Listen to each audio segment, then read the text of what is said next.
Good morning, students. Today we will revise the chapter Responsibilities of a Good Citizen. We begin with the definition of civics.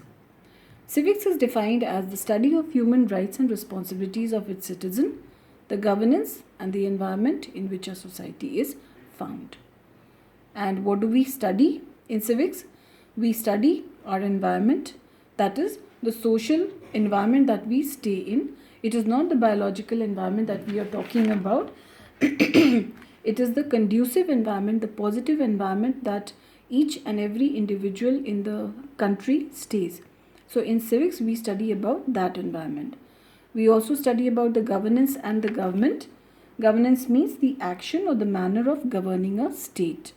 That the government is governing in a proper manner or not, that is studied in civics.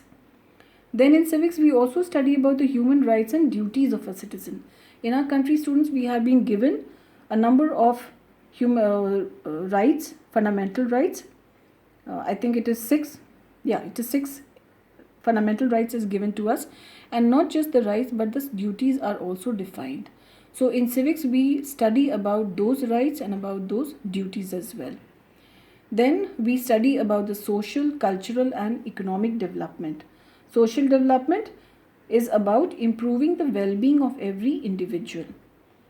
Right? In our country, this is a democratic country.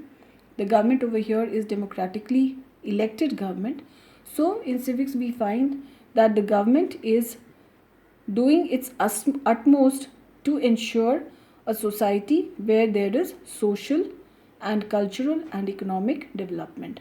Cultural over here means understanding and appreciation of all cultures. We find that in India there is a vast variety of culture over here. We have people right from Kanyakumari to the Himalayas. We find that there are different religion, different region, different sect who are staying over here.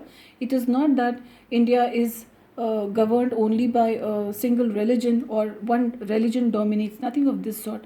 We find that all religion, all culture is given equal importance. So this is what we study in civics.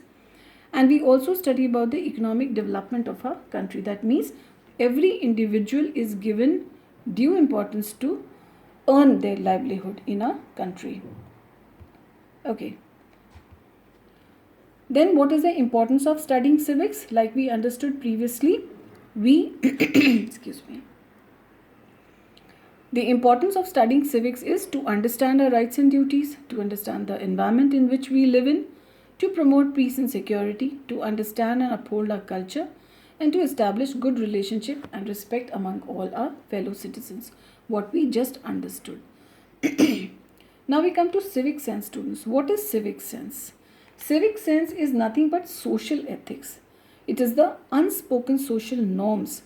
Like we find a number of times, even if the person is highly educated, but we often say that the person does not have any civic sense. What do we understand by that? Suppose the person is going in a car, then we expect that person to behave in a very proper manner, to behave in a gentleman manner. But what happens? We find that the person has had chips from a packet and then he just throws the packet on the road.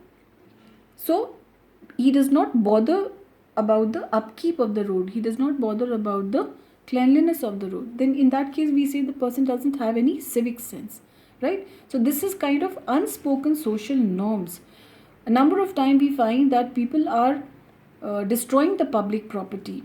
They do not maintain the proper roads. They are into vandalism. A number of times you will find that a group, if there is a clash between two groups, they start burning the public property. They start burning the buses and the trucks.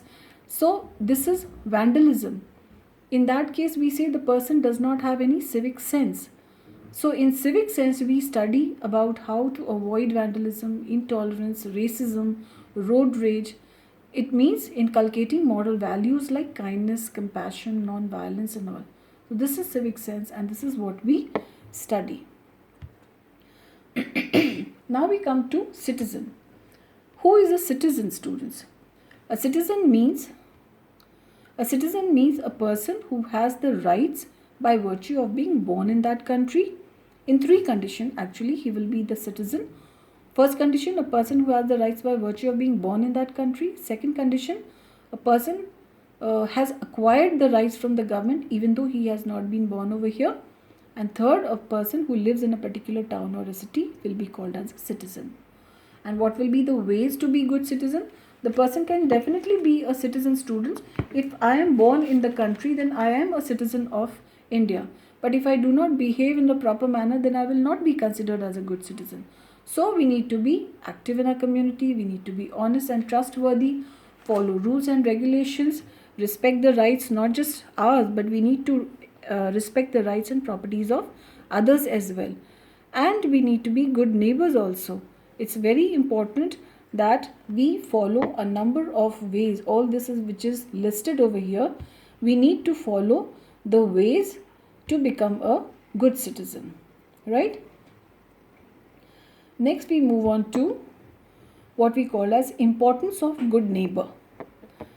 All of you will understand that to have a good neighbor is actually a blessing.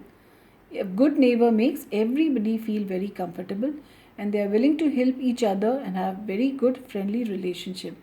See, the neighbors, if you have very good neighbors, it is very important, students, because neighbors are the first one to help you in case of immediate help. Much before your relatives or your near and dear ones comes to you, the neighbor will be the first person to come to you.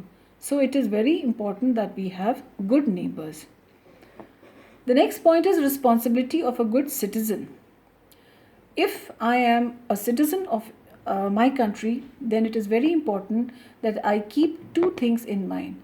First, to participate in election, and second, to realize the importance of voting. Participation in election means, like, election is held in all democratic countries and all citizens are given the voting right. So we need to exercise these rights, right? And realize the importance of voting. That means all citizens who are above the 18 years of age, we have been given the right to vote. It is a basic human right and we should exercise this right to the best of our ability, because if we do not choose the right candidate, then we do not have the right to speak later on that, oh, this government is not working properly. Why? Because the government means the representatives have been chosen by the people. If people do not give vote and if people do not choose the representative in the proper manner, then we will find then the wrong person or the corrupt people, they take hold, they take charge, and through unscrupulous means they acquire the topmost position. So we should realize the importance of voting and exercise a vote. Then care for public and private property.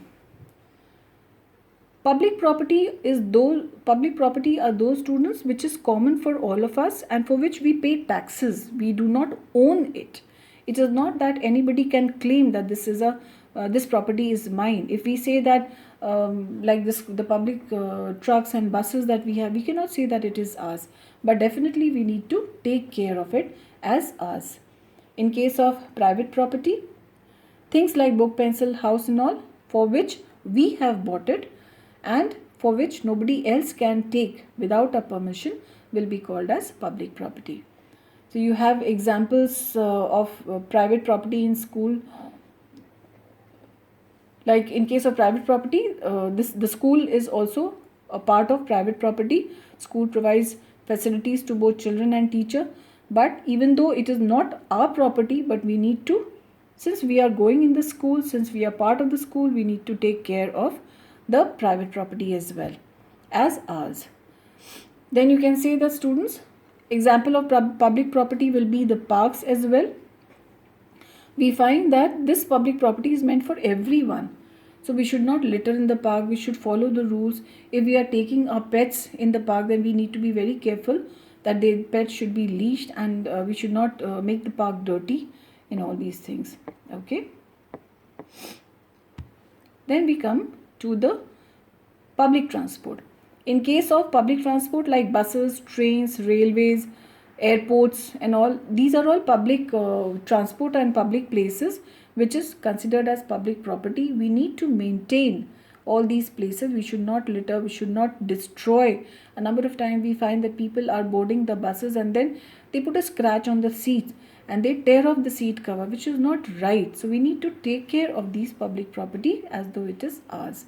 In case of monuments, they are our heritage, and a huge amount of money is spent to maintain it. But number of times we find that people are going and they are scribbling their names on the walls, which is very wrong. So we need to take extra care about these monuments. We have not built it.